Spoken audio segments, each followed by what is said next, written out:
to have an impact as maybe you did, you know, in that last game, falling a little bit behind on the Invoker? It definitely does feel like it, because I think one of the things that Shadowfiend doesn't like playing versus much is these heroes that get on top of him. There's not like so many of them. There's the Tusk and the Tree and the Bat. These are like the slightly annoying ones, but it's not like this overwhelming of just constantly getting on him, like a clockwork and stuff like that. This is Dota. And I've seen him play it before. He's quite strong on it, and they really like it when they have this full minus armor strat, which they have in this game, right?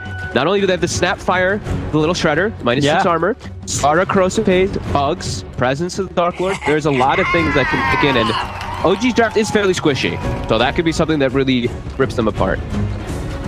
Yeah, we'll see sort of how potent it ends up being. Because, I mean, again, they do have No-Tail once more on the Treant. And saw last time how much the living armor really did help offset that. But you're right, this time Viking taking it to another level, the minus armor. So we'll see if the living armor is going to be enough to save people this time. Yeah, another thing is, like, the reason they really picked the Tree is because he just volley walks the Slaughter in the laning phase, too. It's the double kind of benefit of the hero pick. We're expecting Toby to have a pretty rough time down bottom as well. We're still going to watch to see what Aramis can do to change that up. Mid, I feel like Boom should be pretty okay in this matchup. Should just farm pretty fine. I think Topson also should just farm fine here too, though. Maybe get a little bit behind the Shadow thing, just slightly, but... Yeah, we'll see Boom getting those mangoes out and just continuing to shove the wave back.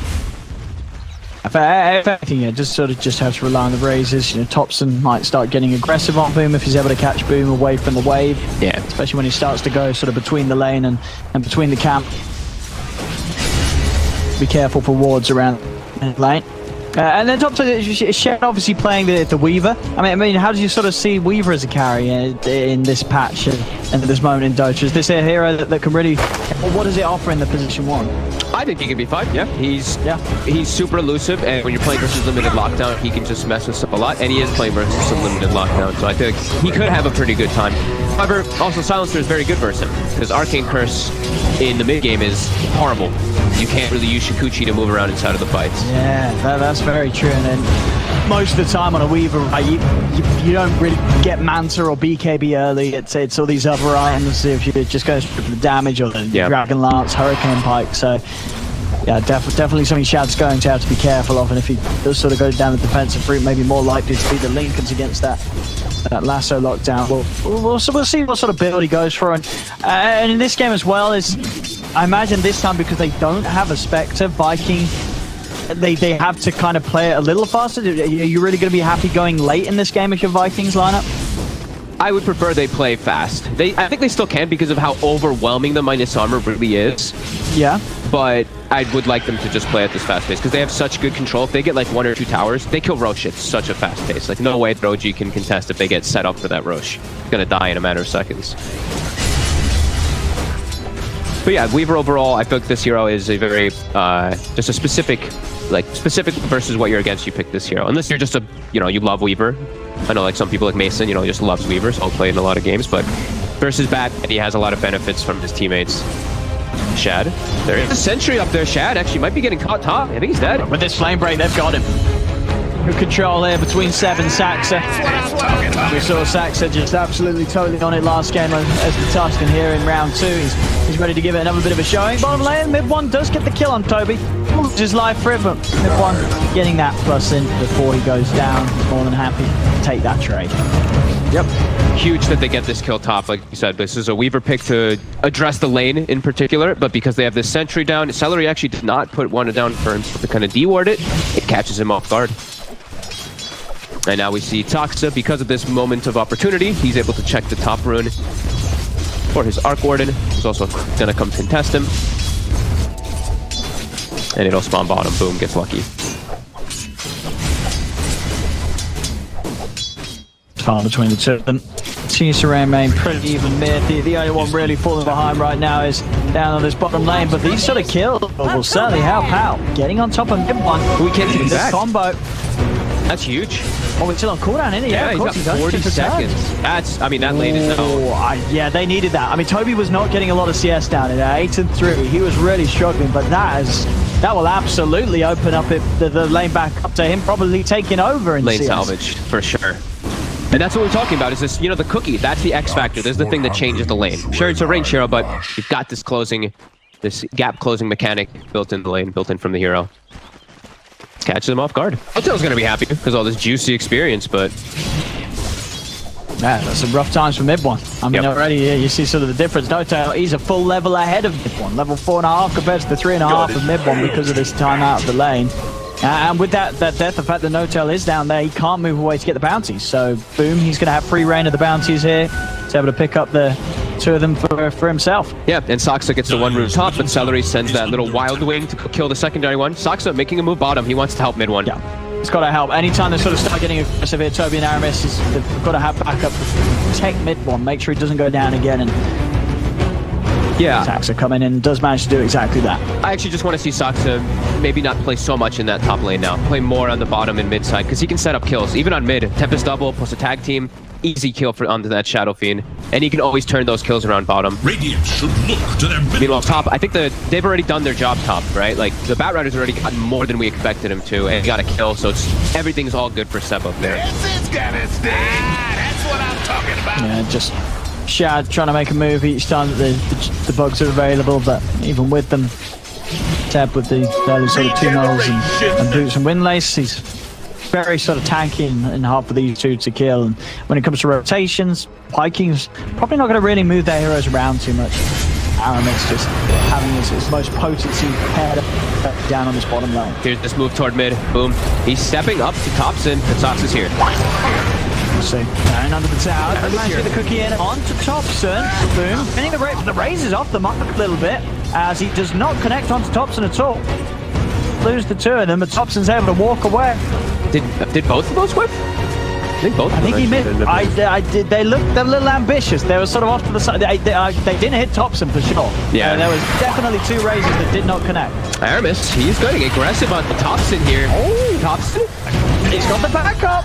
Oh, he needs one more hit. He's not going to find it. The range. I mean, Topson will tell you that he knew that. He trusted in Saksa. He was like, I don't care hanging around in lane. You can go on me, but Saxa's going to have me covered. I mean, the 20 HP, the raindrop, and I think even the armor from the tower may have saved him, right? Like, because he was under it. Just little things kicking in there. They even put, they accidentally put a ward down as well during that exchange, right in the middle of the tower, but all's good. Topson survives. And Saksa continuing to be active. See that bottom? Kind of going on to Nota, but Nota's got the stick guard, living armor. They're turning onto Toby.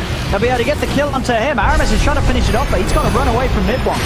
Damage between the 2 of them too much. Aramis trying to juke. He'll turn with the raindrop. He felt that he could get the kill on Nota, but he couldn't. Indeed, that raindrop saves him at the same time. Topson, he was able to get in the jungle and find Boom. Wow. Crazy stuff happening around here. We're going to see that replay actually early. We'll see Boom again. I think it was 2 raises off the mark. First raise comes in onto Saksa, but then a bit of a panic as he just turns and those 2 raises that would have killed Topson. I think it would have. Yeah, I think he would have absolutely killed Topson if he connected. I guess he did have the raindrop, but maybe not with the raindrop. But I mean, it would have been better than missing them. Yeah, he got turned somehow when he was trying to go for them. And we're seeing this build from Notel again. He's level 6, by the way, on this tree, because he got all that solo XP bottom for a while. I love this 3-point and leech seed, actually. It's so good for them to turn, because it's all about, like, Slardar is all about, like, you do this big ramp up of damage, but because he has these 3 points and leech seed, it's getting them a lot of extra kills down here. Now Midwood's got a Midas. He has Midas on line, and very good timing here. And with that in mind, you know, unless they can start making some moves onto Topson, he's going to get a lot further ahead than Boom ever going to be able to get. His mid lane set. Jump in, got the last solo for the quick kill onto Celery. Aramis just come in with the cookie onto all of it, but it's not enough to save Celery. Now Aramis himself in trouble as Topson's the step will try and run him down. Boom's coming across to force them away, comes in with the first raise. Been onto Topson, but cannot close the gap. The double will fall, but again, Topson, this mid-arc for him, 4-0 and 1. Topson having a beautiful start to this, thanks to these movements that his team's making, coming in and helping him get so many kills in this laning stage. Yeah, double Midas as well paying off, right? It's 11-4, they have a 1k lead, and they're both going for Midas for the greed because they've come out ahead in the lanes. And, you know, Sarkor always gets the Midas, but really solid start here from OG.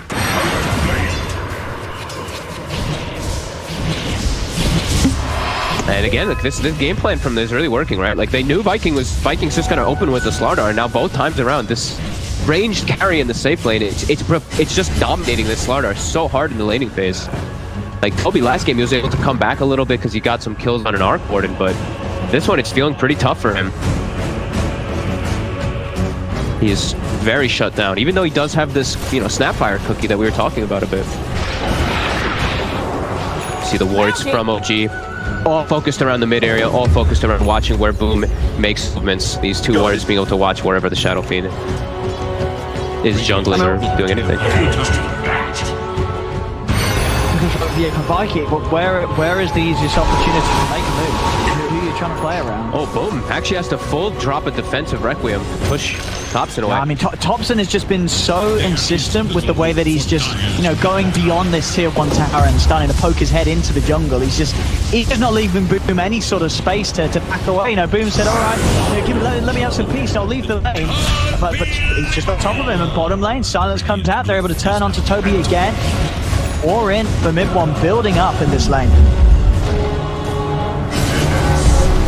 Mid lane, Saxa. He's able to walk off, living armor's there. They don't have enough control between Boom and Celery to do anything about this. Set top, Shad's actually getting a decent amount of damage on him, Shad. Let's be careful. Has to jump away. If he hits him once more, he gets lassoed and dies there. Bottom, Hotel. On to Aramis, but mid one being a little cautious as Toby comes in with the TP. Notel actually doing so much damage alone to Aramis, nearly bringing him down. Toby will be able to stop Notel. Down with the crush, but back up here for Notel. Saxon's over with the snowball. Yeah, I'm going to start firing off the Mortimer's kisses. Doing good damage. Okay, with that crush, they're kind of turning it around. They'll be able to get the 2 kills in response. They won't quite be able to get a hit on mid one, so not to slow him down and set up for Vikings to chase for more. But Viking bringing Boom in, and you know, Boom finally able to get involved in some positive action there, getting around for those 2 kills. Toby gets sacrificed for the greater good there. For Aramis to get that good Mortimer kisses off there. Still though, they're not slowing down. Topson's almost level 12 from this Arc Warden. He's gonna have a Maelstrom finished up at any moment now. The 2 carries, I mean the 3 cores just aren't being slowed down at all on the side of OG. He's getting some support kills, but yeah, these 3 are just cruising. As top, they want to set up for Sad. Try again with the snowball. There's the lasso follow-up. Have they got enough damage? No, not quite. Didn't quite have enough there. I mean, maybe it was actually just a little bit too early with the Walrus Punch. Yeah. Held on until the end of the lasso. Yeah, they stacked them a little bit there. Hand of God, though, coming into play. For sure, maybe they just didn't expect that one to come in. Dire's top tower is under attack. Another day, Diffusal. Getting very close now for the Weaver. Okay. I mean, when he's got, if he gets that at a decent time, like he can still look to get involved, and Silencer is very vulnerable. But bottom. Again, making another move, stripping it onto the Slardar. Toby's trying to run the globals out. Toby pods the stick charges. They do manage to keep him alive, as now he's able to turn over towards Notel. And with the big hole coming out, they're able to blow up mid one. Viking, solid turn out here on the bottom lane, as again they're managing to find ways to enable Boom despite being slowed down. And you can see on Boom's net worth, he is more than fine at this stage. He's been sticking to the jungle, and even with the way that OG's tried to pressure him out of this area, they are allowing him to get towards what is going to be quite a good timing on his BKB. Absolutely. There is 2 BKB piercing disables though, 3 of them in fact, and a global. So lots of different things they do have to do with his bottom. They really want this tower. OG, they're doubling down, bringing 3-4 heroes. Shab will be able to finish off the tower. See how many lives they lose because of this, as Aramis will be left. Saxa charged out, they've grabbed another. Notel closing the gap with the lead. You see the knockback from the flame break. The tower, but it does cost them the lives of both supports. Just keep responding and getting these big kills in return every single time, it feels. They're waiting on the high ground here too, Shad. Shad's coming in. There's a sentry for him. Put with the time lapse as soon as he's aware that their setup is out of then. Careful, 300 away from having the diffusal. Lasso, dragging him up onto the cliff. He's stuck, but the rookie save. Aramis able to get him off the cliff. Keeps him safe still. He had to use the record to push the back. Is he going to cost his life? He's still alive. Fighting forward, but now the Mortimer's Kitchen's coming out. They're getting kills in response. They'll find Notel. Shad's trying to run down mid-one. Mid-one trying his best to juke away on the Weaver, but 7 mid-one on top of Shad. Shad puts the stick, but he's too squishy. As Topson, he's just cleaning up. Only Aramis is left. He's doing his best to run, but the Spark Race are being laid down. The silence kicks in. Seb diving and tanking the tower as they'll claim another kill. And with that, the team wipe as OG clean up. Viking this time not able to push them back. That area almost ends up being a pretty decent spot for Viking because it's so clustered with the Mortimer's kisses and everything, but we're seeing that farm really come into play. Topson, he just walks in from the high ground, and because of this massive Arc Warden and we have a sentry down, he's able to get so many cleanup kills. That was without Global too. And they get the big initiation onto Toby again and again. Toby's just... his poor game just getting harder and harder. He's sub 4,000 net worth at the 15.5-minute mark home. And this is certainly going to make things on top lane. Shad, they're hunting him. Rotel's got the setup with the Overgrowth sentry down straight away with the time lapse, but after it, they're ready, waiting with the Global, so no further escape for Shad. That's 22, right? 22 int now on mid one. It's a lot. It's a lot already. It's getting bigger. Scanning for enemies. And we're seeing just, it's much easier for OG to make these aggressive moves here because they have easier forms of initiation. It's just, it's tough for Viking. They just don't have this great frontline initiating tool because of how shut down Toby was from the laning phase. And now, speaking of Toby, another jump. Topson's in with the Tempest to provide that extra bit of damage. Toby cannot escape it. As they are just destroying him now. And as you say, this was something that the panel said that it was very important for Toby to have a good game. He needs to be sort of the driving force for Viking, and OG showing that they're very much addressing that as they continue to just bully him out of the game, out of the lane every time that he comes back into it. We'll see what they can do top here though. They have the defusal. So they've got the kisses coming out to mid-one, dust out as well. Mid-one being surrounded, the silence does kick into boom, but mid-one will fall. Able to use their resources to take down one, but on the side, the fight continues. And their Aramis find themselves the kill onto... maybe they get that. They're going to get Sevens what they are. Okay, big return kills there. Yeah, Shad able to clean up nicely with the diffuser blade, as we're seeing, just allowing him to do a lot of damage at this point of the game. And when the fights do start to fall apart, Topson out with the PP, nothing from Shad, of course, to be able to cancel that. Look at the double though. Topson actually in a position where he's able to kick out a lot of damage before it does finally fall. That was nice. I like that little spot there he found for himself. But yeah, great wraparound for Viking. They set themselves up finally to get some type of return kills. But Toby, he's under a ward here. Toby. Oh no, Toby! Careful. Oh, he's dead. He is very dead. +2. How much int does this Slardar have? Ooh. Oh no. Not a lot. 303 mana. 300 mana with a bracer and a wand. That's... he's lost, I think, at least almost like 8, I want to say. Like 8 to 10 in, almost. Yeah.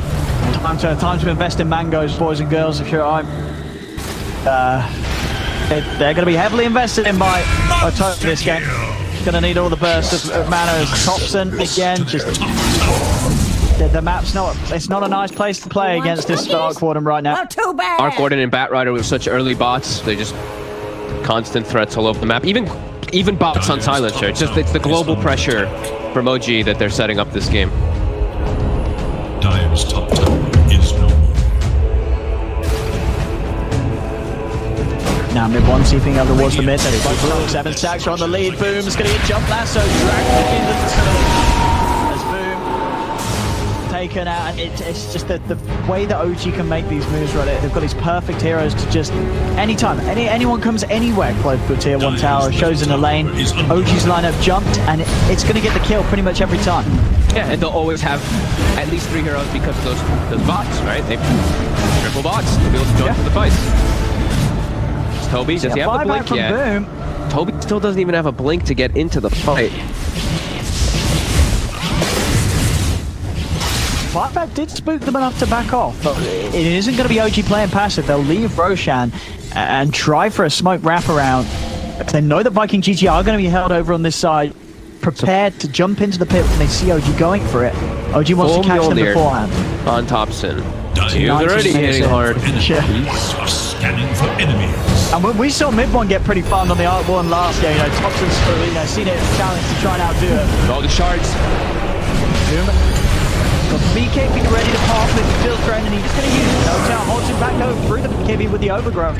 Global Silence comes out. Shad trying to commit onto No-Tail. That we will get the kill. But now with the silence and the control, Shad's in trouble. Does still manage to get the time that's off in time, but he's going to fall so low. He's going to tick down to the curse. And on top of him, Toby's managed to be able to finish for Silencer. And now Toby's alone as Topson and Saxa surround him. The Slardar will fall.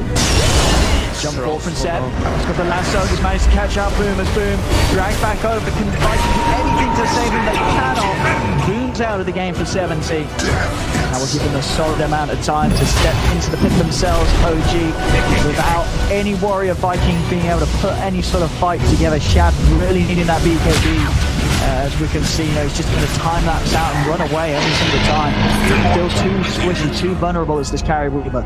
They would have, I mean, that the hand of God plus the mech saves everybody. Everyone would have died on the side of Viking if they didn't all get healed up there. OG's damage is just insane in those little spots there. Mid one does go down. Toby is able to bit fully onto him and get him there, but yeah, the rest of OG able to hold their ground.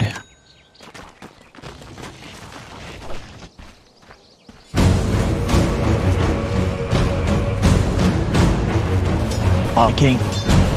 I mean, yeah, until that BKB is there for the Weaver and for Boom, going for the queuing up these the Satanic, just knows they're still just so squishy. They just get jumped, they get popped. They've got to tank up, but obviously it's going to be very hard for him to get there. EK Network on the ESF again, another game where he has just been well and truly punished by OG.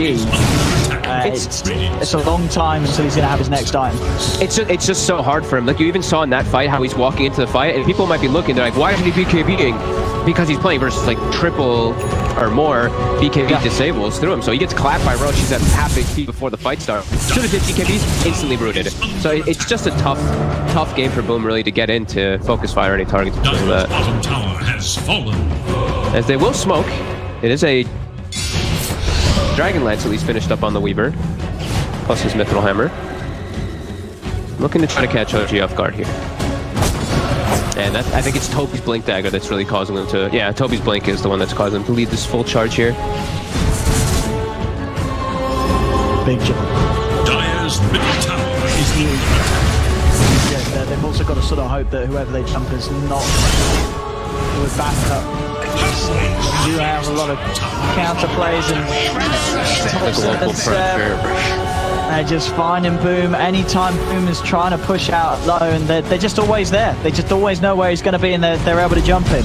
He just can't find anywhere to be safe. OG's always got his number. I mean, Seb is just dominating this game so hard on this bat. A lane that you'd expect to be pretty hard with that Weaver, they do super well in it, and because of this, just bots blink so early on, and he's threatening so much of the map. It's so tough for Viking to play because of this. He just rules the map right now. Yeah. It's all under Seb's domain.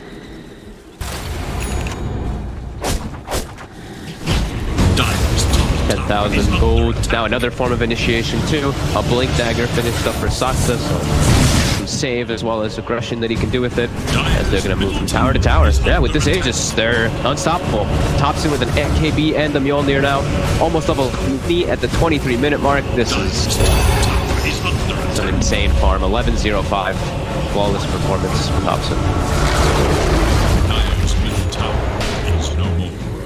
This is, definitely the thing that teams are going to have to bear in mind, right? This series just a showcase, the Arc Warden. You don't know where it's going to be, you don't know who's going to play it, and it doesn't really matter. Topson or Mid1, both of these players just show how proficient they are on this Arc Warden at a level that's, I said, after game one, it was like, damn, that was a pretty crazy performance from Mid1, and then Topson's coming in at 11-0-5, he's just doing the same thing again.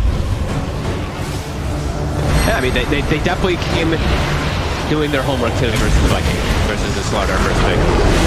Most games back-to-back. All these heroes just getting poked from a distance from OG. Boom, down to half HP. The mech is forced back down to half HP. Just a spam, sort of the curse out, a few hits from the Arc Warden. And the heroes of Viking have to be so cautious that they're trying to poke at Topson, but he's playing confident with that Aegis. he's just standing there on the high ground, punching into the racks, and Viking GG, they just can't seem to push him off. Finally popped the fortification. OG, they're not going anywhere. They're standing here on the high ground. Another curse out.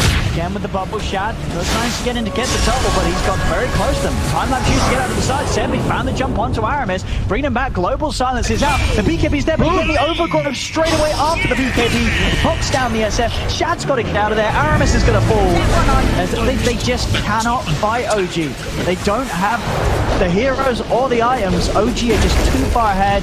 Viking GG, they cannot tackle OG at all. Celery's nearly dying from double too, as well as Aramis. Just these hits. Chad's extra bit of control. The silence is going to chase down the Weaver with the snowball. And look at over to Toby as well. He's picked up. Sax is going to TP out underneath the tower. He's going to get away with it. Getting in that close, that aggressive, and also able to escape. They can't even kill a hero when he's under their tier 4 towers. They can't kill anybody. And Boom's dying, and both of their net worth just continue to dwindle. 15,000 gold lead. OG is doing that. Topson here, but Topson, he's so far forward. They're actually on top of it. Topson's dead. And now over to Notown. Notown's going to fall as well. All right. I mean, they're 2 heroes down 70 seconds. They do not have buyback on these heroes. You look at the gold Topson, he's been spending up to 140 short. Just like that, Viking GG, they just lose a melee Rex without being able to do anything.